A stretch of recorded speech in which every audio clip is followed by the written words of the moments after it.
China has denied Western accusations of a government-sponsored hacking campaign as groundless, saying evidence provided by the UK and the US is insufficient. Britain and the US have accused Beijing of a years-long cyber espionage program targeting politicians, journalists, dissidents, and critics around the world. The US has charged 7 Chinese nationals, while the UK sanctioned 2 officials and 1 organization. They say the attacks have gone on since at least 2010, so more than a decade, and that millions of people have been affected. The West has to wake up to the fact this is a challenge to the very way that we live our lives, to our belief in democracy, human rights, freedom of expression, freedom of worship. These are the things that we hold dear, but we seem reluctant to want to defend those against the others who hold none of those virtues and values and want to take ours, as it were, from us.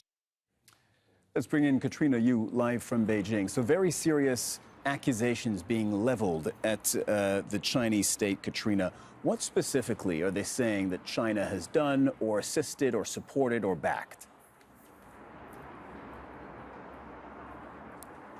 Well, these cyber attack accusations have been made by the governments of the US, the UK, and now New Zealand. And they say the goal of this cyber espionage, as they call it, has been to disrupt and compromise government institutions, to steal trade secrets, as well as silence any critics of Beijing.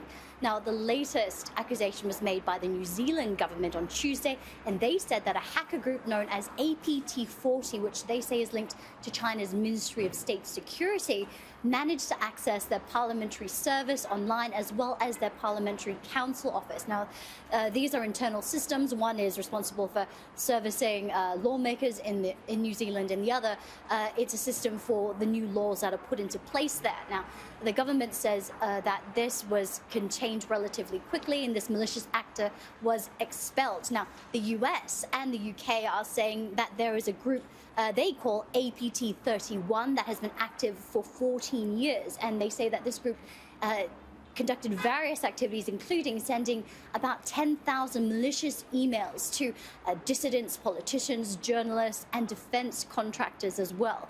And we've most recently heard from the government of Australia that has chimed in support of the US, UK, and New Zealand, saying that in the past, Australia has also been targeted by Chinese state-sponsored hackers. Okay, what's Beijing responding to this? Well, they're clearly very angry about this. Beijing has said that it opposes all forms of cyber security attacks. It says that it's not responsible in relation to the UK's accusation about this group APT31. They say that the UK has provided insufficient evidence.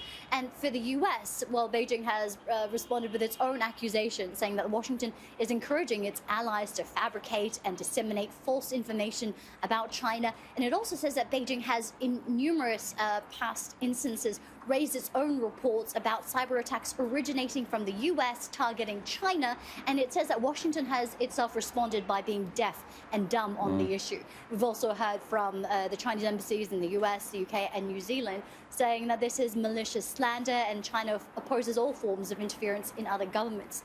Now, it may seem that this practical impact is going to be quite small, seeing that there's only a relatively small group of individuals who are impacted by these sanctions. However, this is a big blow to China's international image, especially at a time that it's trying to reinvigorate its slowing economy and attract much needed foreign investment. Okay, Katrina, you're reporting there from Beijing. Thank you very much.